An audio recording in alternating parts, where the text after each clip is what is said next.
The noises in the sky. Thunder cracked open the sky. Leo pulled his blue blanket tight around his shoulders.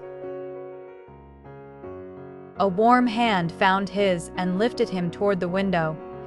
"Look at those clouds," the voice said softly. Leo pressed his nose to the cool glass. The clouds rolled and rolled like giant pillow forts.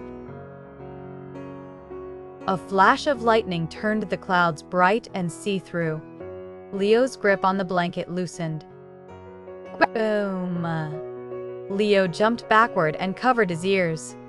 Then he peeked at the sky again. Thunder rumbled once more. Leo didn't cover his ears this time. Leo threw his arms up and cheered. "I like the storm." His whole face lit up. The storm rolled on, but Leo wasn't scared anymore. He stood tall by the window, watching the clouds dance.